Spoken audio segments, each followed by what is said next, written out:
When we read the Bible, we think it's an old book, describing things that happened unnumbered years ago. As I tell you, it's contemporary. You read about the flood, and we think, well, certainly that happened unnumbered. If it ever did happen, it happened unnumbered years ago. Well, this morning, as is my custom, I turned on the channel KFAC, that is a radio station. It plays through the day and night, 24 hours a day. Only lovely classical music, so you can read to that music. Only a few interruptions. On the hour, you get a 5-minute bulletin and weather report. Between 9 and 10, it's always a lovely piano recital, as it were. The great masterpieces played by great artists. And so I can sit down with my Bible and read as I listen to the music. And the one interruption that came today was an ad from the Herald Examiner. And they were advertising this paper as the one paper in our city that gives the facts, only facts, not embellished. No frills, just plain facts, all facts. That's why we should buy that paper, because it's simply filled with facts. Well, facts have overflowed the world like the flood. Man actually is drowned with facts, victimized by facts. It is in the imagination that everything lives, and not in its actuality, not in the fact. Unless imagination penetrates the fact, the deluge remains a deluge.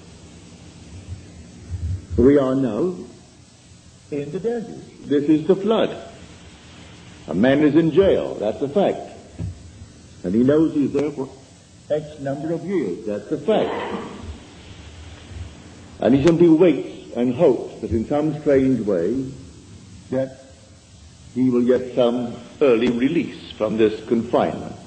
He never uses his imagination, save in some violent way to get out, but to penetrate the fact. When in March of 1943, by using my imagination to penetrate the fact that I too was in prison in the army, but I didn't want any part of it. And so I simply penetrated the fact and saw myself in New York City in my own apartment with my family. And in 9 days, I was out honorably discharged in my apartment in New York City. So I wrote a friend of mine who was in the army. He was my age. He was a Freudian, a professional psychoanalyst. But Freud was his background. That was his schooling. And when I wrote him in detail exactly what I had done, I didn't mince matters. I told him exactly what I did.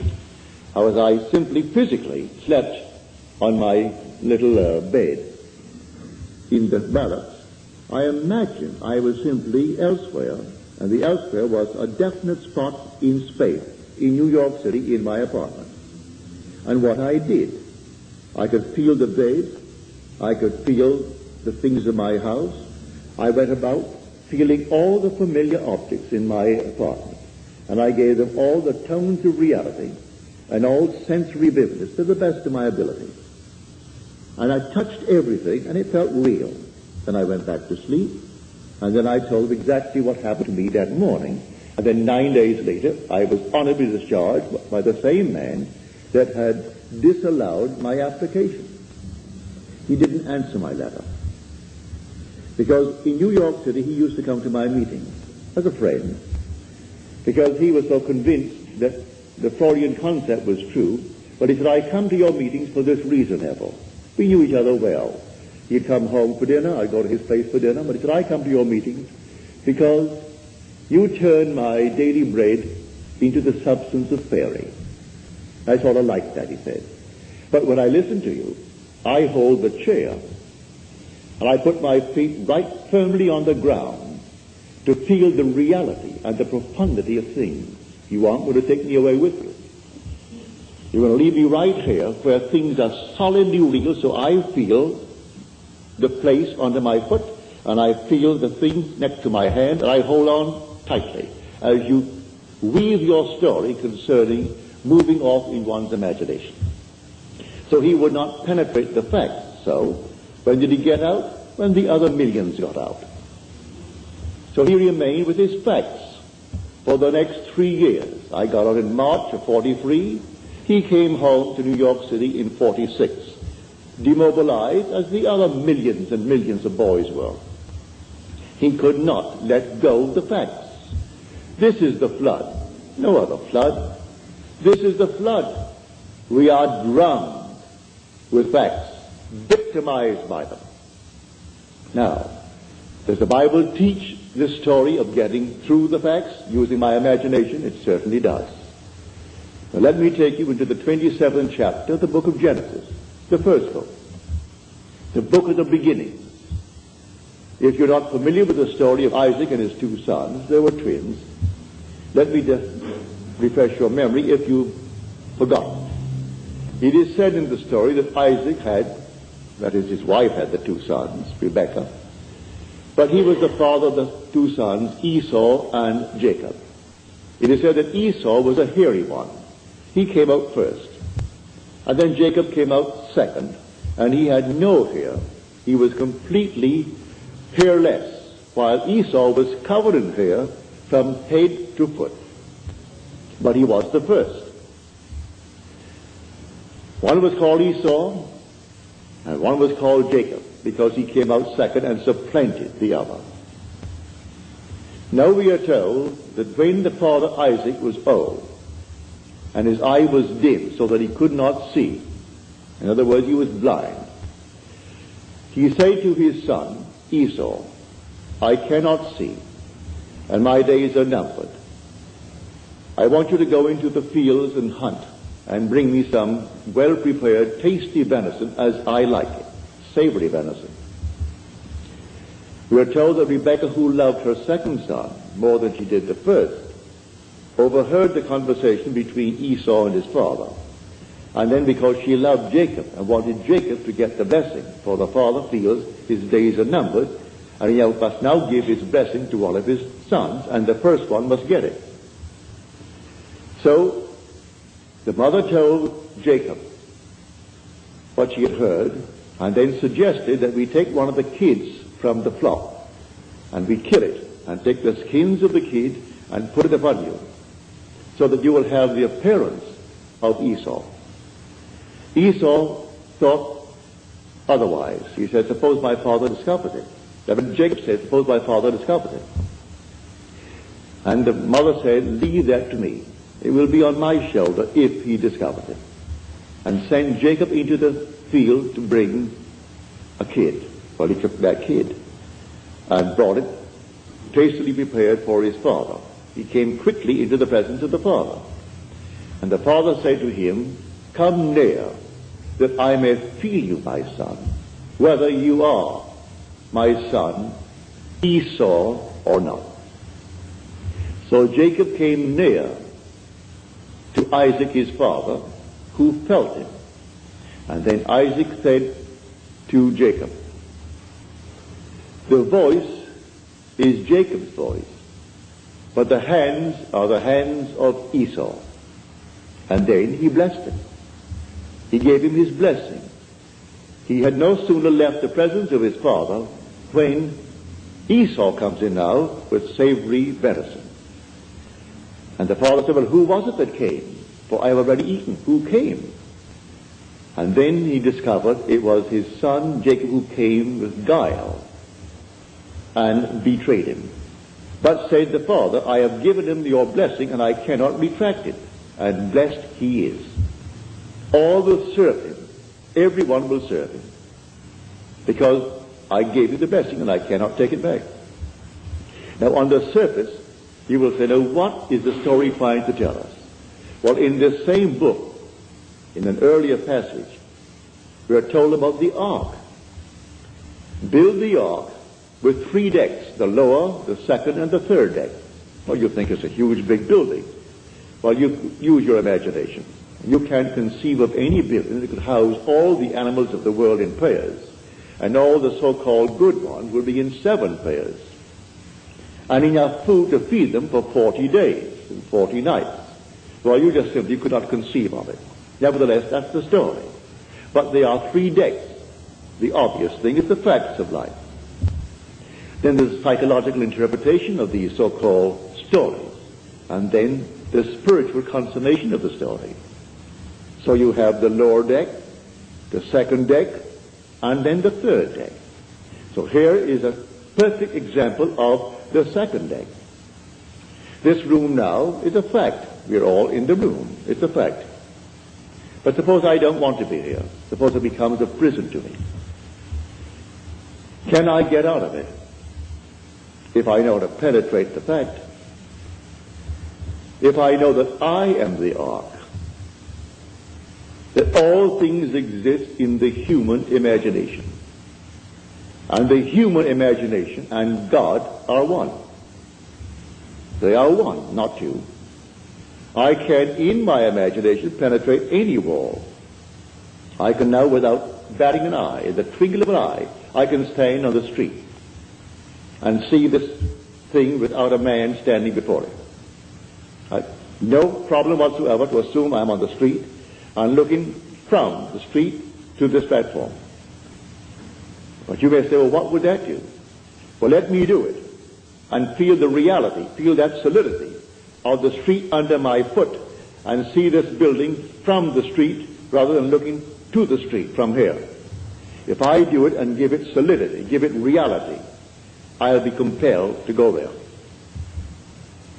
This is what Scripture teaches. That is my blessing. I can penetrate a fact. And penetrating a fact, I can stand wherever I want to stand in this world. Then the promise is made, wherever the sole of your foot shall stand, that I have given to you. I'm not going to make you a promise and not fulfill it. I've given to you if you can stand upon it. So I actually stood upon my apartment. I actually stood upon that floor. I felt the bed. I felt everything and gave it reality. My friend wouldn't allow himself to sleep in one place and assume that he was sleeping elsewhere, because that is a divided state of mind.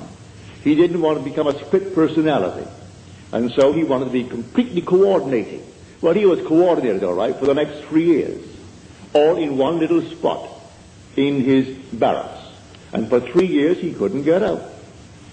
Because, first of all, he wouldn't try it. Because I turned his daily bread into the substance of fairy. And so he did not answer my letter. I've reminded him a few times since. Why didn't you answer the letter? Well, first of all, it didn't make sense. And I don't believe, said he, that really what you did was the sole cause of your discharge. You always question it. Then I repeat it another time and tell him again what happened this time. Well, that would have happened anyway. You do it the third time. You do it the fourth time. Do you know if you did it 1,000 times, he would still say, do it once more. It will always happen as far as they're concerned. It just didn't happen because you did something. These things would have happened anyway. So why do you analyze people then? Then let things happen. We are not the creatures of circumstances, said a man who bears your name, for his first name is Israel. And Disraeli's name is simply of Israel, Benjamin Disraeli. And he said, man is not the creature of circumstances. Circumstances are the creatures of men. He knew how to create things, all in his imagination. So I said, you bear the name of Israel, but you don't apply the story of Israel. If you only apply it, because these things are taught us in Scripture. Scripture is not secular history. This is contemporary. It didn't happen thousands of years ago. The flood is on. And this is the flood.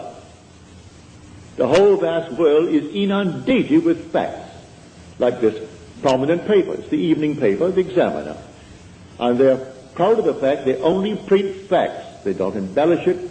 No frills, only the facts. Therefore, buy the facts. Well, I can buy the facts. And they go all over the world to find frightening facts. I'm not denying that he didn't kill her. I'm not denying that he did not receive a sentence of X number of years. But when people ask anything of me, I'm not concerned about why it happened. What do you want? And I will simply apply my imagination lovingly on behalf of that request. I don't care what brought you to that state. I am here to simply get you out of the state. What do you want? All through the Bible, what do you want? He didn't condemn anyone.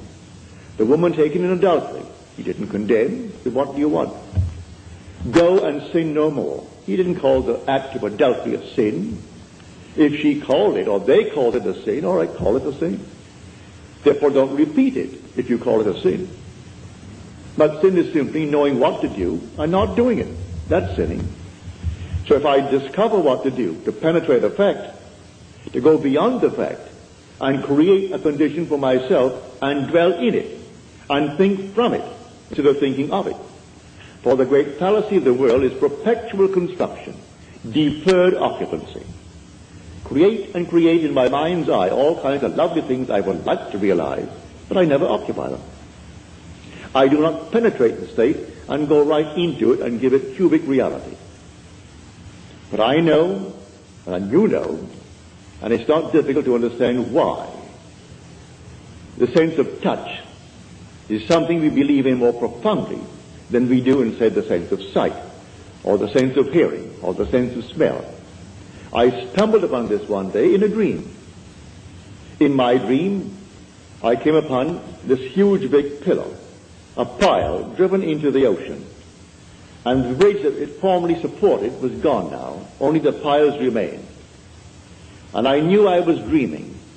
And I figured to myself, if I held that pile, and I could touch it, and if it seemed to me solidly real, what I'm going to do, I'm going to hold on to that pile.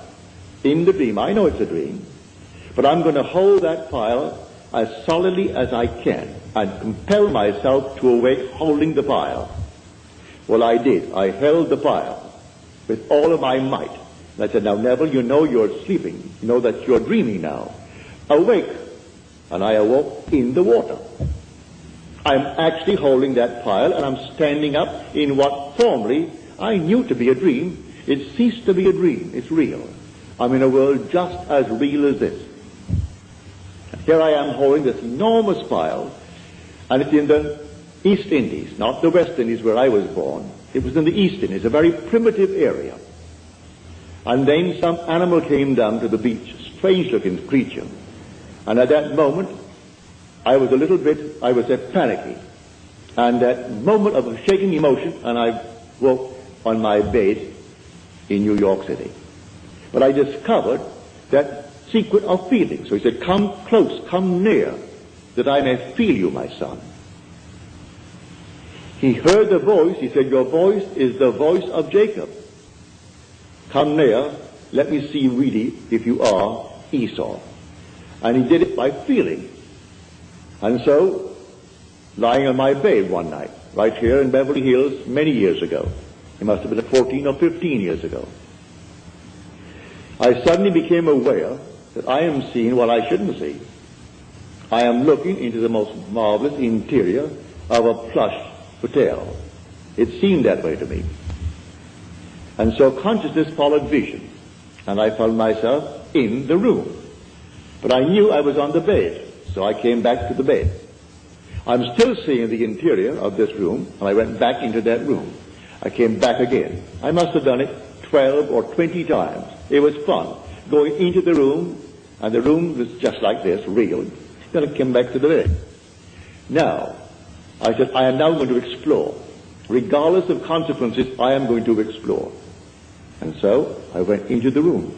It seemed like a room 30 by 20 from the bed.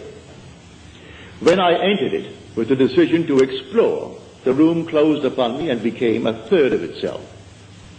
Say it became 10 by 7. And I found it was a dressing room for a huge big suite, beautifully done, but it wasn't yet occupied. It was there to be occupied, but the room at the moment, that is the suite, was not occupied. And I thought, well, now I'll go through the door. I didn't go through like some gossamer. I opened the door with my hand and I walked right through that door. I was solidly real to myself. Then I walked down the corridor. And the corridor that I walked down was intersected by the main corridor. And all the lights were on. And two ladies were coming down that corridor, the main one. But I knew this thing began as a dream. So I knew, well, all ends run true to origins. Therefore, if the origin is the dream, this is the dream. So I say to the ladies, ladies, this is the dream. This whole vast world is a dream. And then they were afraid of me. Who wouldn't be afraid of a man that suddenly appears on a place in your, I would say, walking, and tells you this whole vast world is a dream? You would think he's nuts, he's insane. And so they thought I was insane, and they got just as far as they could from me, and walked right next to the wall, duck style, one behind the other, and looking at me very suspiciously. Then I saw this object hanging from space, and it reminded me of a similar object I had seen in a friend's home in North Hollywood. So I say to them, look, see this? And I held it, and to my surprise, it isn't gossamer. This is not an after image. This is not a memory image. This is real. The thing is solid. Well, I held it, and by this time they were way down. They took one great look as they looked back at me, and then darted into the main room. And here I am standing alone, holding on to this thing. I said to myself, Neville, you know this is a dream. The origin is a dream. The end is a dream. Come on, wake up. I closed my eyes to the obvious, and I held this thing here, and I couldn't. I opened my eyes again. I'm still standing there. But how am I going to get back to my room in Beverly Hills? I didn't know what. There was no place I could go to take me back there. But I remembered, feeling is the secret. I'm holding this here now, and it's real. It's solid. I'm solid. They saw me. They heard my voice. And I walked on, and every step was solidly real as walking on here now. So I imagined that my head was on a pillow. When I could feel a pillow under my head while I'm standing, I suddenly felt myself in a horizontal position. And my head is on a pillow. And then, all of a sudden, I could feel that pillow. But I was cataleptic. I couldn't open my eyes. I couldn't move a hand. Couldn't move a finger. And here I am, a living being in a dead body. So I said to myself, well, they'll find the body tomorrow morning, and they've got to cut it up because I'm insured for a little bit. And to prove that nobody took my life, they have to cut it up to find out why he died. Always have to ask that question. And they'll give it the name. If they can't find it, they're going to give it a name anyway. So here I am, couldn't open my eyes, couldn't move my hand. In about 15, 20 seconds, which seemed much longer than that, my little finger, I could move it. And then I could move my hand a bit. Still couldn't open my eyes. And we were sleeping in a double bed. So I pushed my hand out, my left hand, and I could feel the warmth of my wife's body. Pardon me. At that, I knew I was back on my bed. In another 15 or 20 seconds, I could, with great effort, open the lids of my eyes, and here came all the familiar objects on the walls, on the bureau, and everything returned to consciousness. Now, I stepped into a world just as real as this. I am telling you, there are worlds within worlds within worlds, and they're all here right now. Just like turning on a radio. And you turn it yet ever so slightly, and you have a new wavelength and a new station coming in, bringing something entirely different, and they're not interfering with each other. And these worlds are all here now, and they're people, just as we are peopling this world. And they're just as real as this world. It's terrestrial. And it doesn't, you don't walk for it. I was on the bed. I seemed to walk into it. I would say, 10 feet away?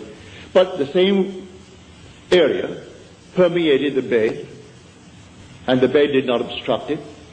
And that world into which I stepped did not obstruct the house that I lived in Beverly Hills. It's all here, the whole vast world.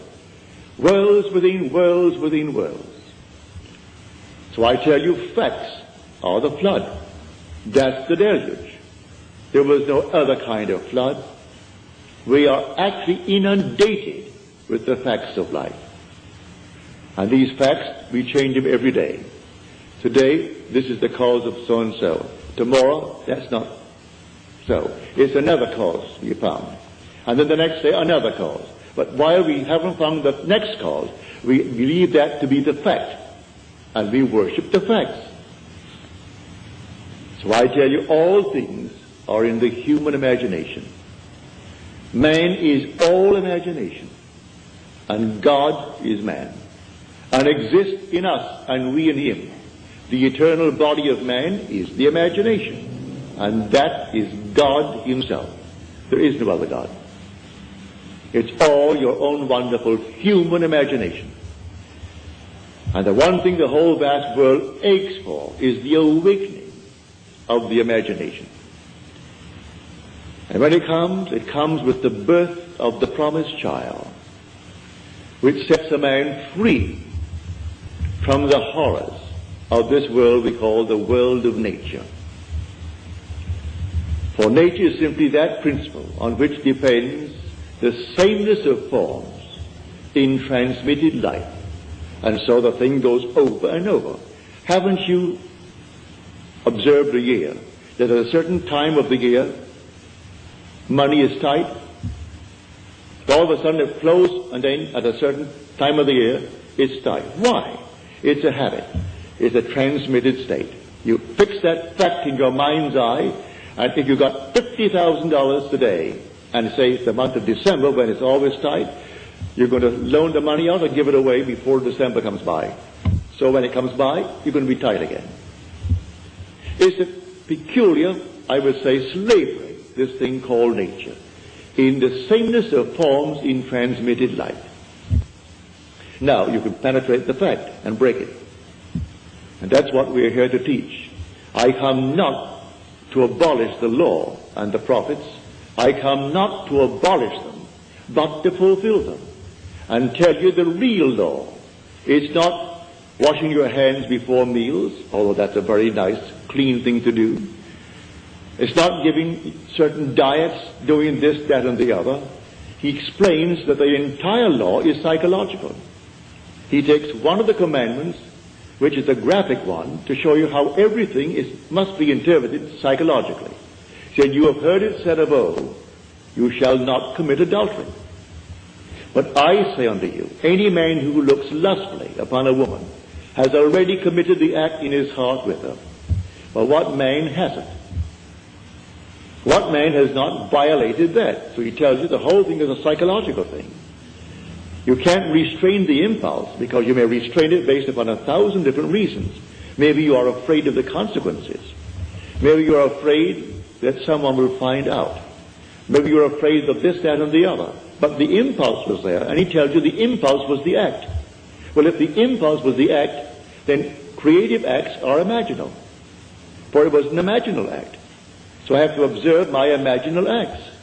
For the imaginal act is a fact. It's going to actually become a fact and then confront me. Here was a lady in San Francisco. He said, my brother, and she said to me, I think he's innocent, but I do not know the facts of the case. But he was given 6 months at hard labor. He was in the army. And I don't think my brother should get 6 months hard labor in the army. I said, you want him out? He said, certainly I do. I said, I'll tell you what, that you may try it, so you can give all praise to yourself and not to me. You do it. But what must I do? Well, if he was out, would he come home? Oh, yes, he'd come straight to my place. All right. And if he came to your place, what would you do? Well, she said, I would throw my arms around him and kiss him. Feel him. I said, all right, do that. When you go home tonight, sit where you would normally sit, and just imagine that your brother is there, and that you have thrown your arms around him, and you're holding him and hugging him, and kissing him. The next Sunday morning, in my meeting in San Francisco, that woman could rise and tell this story. She said, I went home, and I imagine I heard the doorbell ring, and the doorbell is downstairs. I have to run down one flight of stairs to answer that door. So I heard it ring, and I ran downstairs, and I flung the doors open, and here stood my brother. I went back upstairs. There was no brother, but I did it so vividly, it was almost like a disappointment that I didn't actually see him standing there. But it seemed so real to me. Well, a few days later, she's sitting upstairs, and the doorbell rings. She said, I almost broke my neck to get downstairs, because I knew what was going to happen. And here she threw the door open. Here is her brother. And she stood up in the audience and told that story to the 1,000 who were present that Sunday morning. And they all saw, no one, I presume, would go and verify it. I trusted her implicitly. If she lied to me, well, then it's entirely up to her. But I'm convinced the whole thing was true. I don't check you. I believe you when you tell me that it happened. But the thing is to practice. We are the operant power. And the flood is on. Let no one tell you the flood is over. And the flood is deeper and deeper because we're more and more inclined for facts. We want the facts of life. You want the facts? Well, you make the prison walls all the thicker. But learn how to penetrate the facts. And as you penetrate the fact, you must go to a certain objective beyond the fact. What do you want now? Well, then you go into the state of the wish fulfilled. What state? The state you decide. You determine what you want in this world, and you go right into that state. And then ignore the facts. Suppose the facts now still denies what you did. It doesn't matter. Let the facts remain. They'll dissolve. They'll all dissolve because you are going to remain faithful, and you will occupy the state. No longer are you going to construct it and not occupy it. You're going to occupy the state. And as you occupy the state, it's going to work. You can do that with a job. A friend of mine in New York City, he came from out west. He was an engineer. And he said, Neville, I want more money and I want more responsibility. I want to work for a certain firm. I said, do you know where they are? He said, yes, on Madison Avenue. They do international work. They build bridges, they build dams, they build things all over the world. And I would like a job that would send me away because I would get 3 times the salary. I said, well, I'll go to the place and see where you would sit if you got the job there. Before they send you off, you'll work in the Home Office first, wouldn't you? I think so. Well, go up there and just take a good look. He walked into the place, picked out the desk, picked out the place, and then he assumed when he got back home, he was seated at that desk. And that was his job, and he named the sum of money, which was a considerable sum of money. He and his wife and daughter used to come to my meetings. Within a month, he was in that job, and within 2 weeks, he was on his way to the Near East, building bridges. Unfortunately, in a way, he did not live very long. He was a young man, but in about 3 years, he was gone. Heart attack, he was gone. But he would have gone anyway, whether he was here or there. For we come on time and we go on time. But at least before he departed this world, he found the principle, which he will carry with him into the next world. For there is no death. He is restored to life in a world just like this, clothed in a body just like his, only young. Young as he was then, he'll be younger. But he has at least the memory of what he did to get what he wanted, and it worked. And so now he goes with the principle in his mind's eye. So when you tell me that your dreams, and that you in your dreams are applying this principle, like the lady tonight, she is here, she told me her dream. I asked her to write it out for me. But right in the dream, she's actually discussing with others this principle of imagining, and how you imagine a certain state, and you produce it into this world. And that there's nothing in this world that dies. All things are restored to life. And she's carrying on this conversation in her dream. Well, to me, that's most flattering and very thrilling. When you can carry it beyond into what the world will tell you is a state where you're not in control of vision, that you are simply the slave of vision rather than its master. You don't direct it, you simply follow it. Well, she didn't follow it, she directed vision. And when you get to the point that you can direct in what they call a state called dream, where you are not supposed to be in control, you're simply the victim of your vision. But she is not the victim of her vision, she actually controls the vision. And so the day will come, it's inevitable. We all take off the garment. But I tell you that you're going to find yourself completely restored, instantly. Not waiting for anything, instantly restored. In a terrestrial world, with problems that you have here, but you'll know how to solve them. You will solve the problems because you know the principle. So the flood is on. The whole Bible from beginning to end is contemporary. Jesus is not something that died. He is something that lives within man. He is dwelling in man. God himself came and comes into human history in the person of Jesus, in you, in me, in everyone in the world. And the day will come, you'll know it. And you are the Lord Jesus. But asleep to what you are. The day will come, you'll be completely awake to the fact that you are the Father. And then you'll know. I've been asked, why do you express it all the time? It's important, it's so important about the Father. It's the most important part of Scripture. The most important part of Scripture. Well, I can have all the power in the world and yet not know I'm God. I can have a sense of awareness where there is not a thing in the world but myself and yet not feel that I am God. But when the Father comes, and I know that I am the Father of that one and only Son of His, that I know I'm God. There's no other way to know it. If I have power that I could destroy the universe, I still wouldn't know I'm God. And if I was completely aware, as I was in 1926, when I, reading a book, it fell upon my chest. It must have been not more than 10 o'clock. I woke next morning, it's 9. And I had not turned from left to right in the entire interval, because the book was still on my chest and the light was still on my bed. And usually in the course of a night, a man turns often from side to side. How often I do not know, but we all do. No one goes to bed on his back and remains there for 9 unbroken, or in this case, almost 11 unbroken hours. So I went right down into a deep, deep sleep in a trance. And in that state, I became infinite light. There was nothing but light. And I was it. There was no circumference. I was the center of it all. No light outside of this light that I am. No sun, no moon, no stars, but nothing outside of the being that I am. I was infinite pulsing light. But still, I did not bring back the feeling of being God. Yet, evaded me. But when you see His Son, and that Son calls you Father, and you know, well then there is no doubt in your mind as to who you are. So I say it's the most important part of Scripture. And yet it's the one thing that people will question me on. Why do you emphasize it?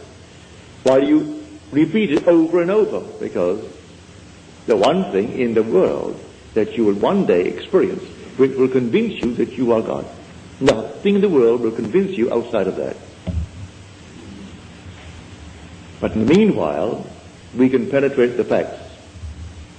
The man imprisoned need not be behind bars. We are imprisoned by the things that we do. All right, we can break them. Break anything in this world. A man can be imprisoned by gluttony. He can break it if he knows what he wants. Maybe he doesn't really want to give it up.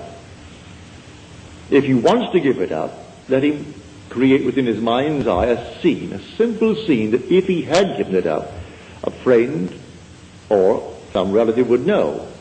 And he doesn't brag about it. They simply know. And it's a normal discussion that he has no longing for it anymore. He has no desire for it. Didn't take any drugs for it. Didn't do anything to beat it. It just simply, it wasn't there. Like certain taste that we have in this world, all of a sudden, you've had it, you've saturated yourself with it, and you don't want it anymore. All things are acquired. Today I like, for instance, a thing called an oyster. Love them, especially those lovely Eastern oysters. But the first time I had an oyster, I thought I'd die. I was a small boy, I must have been about 9 or 10. And I went down to It was then called the Virgin Islands, owned by Denmark. They're now our islands, St. Thomas, St. John, and St. Croix. And my mother said to me, now Neville, you know you're going to a strange place and they speak Danska.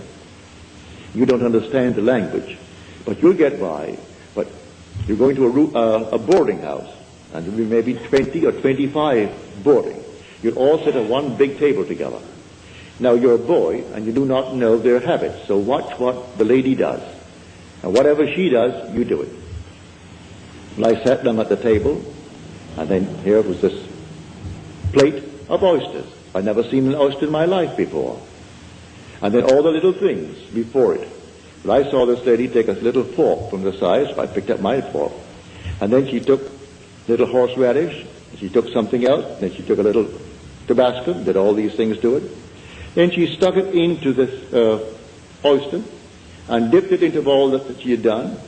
She closed her eyes and she ate it as though you had honey in your mouth. I expected the same thing, so I did the same thing. And when I got that thing in my mouth, Lord, it wouldn't go down. I couldn't bring it up. I'm not supposed to bring it up. Mother told me that. And so it stopped. But the funny part about it, I not only had that one, I looked down to find there were 5 others. And they had to go down. Well, that was my introduction to oysters.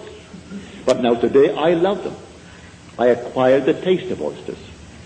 The first time I had a drink, well, I can't tell anyone that it was something like honey to me.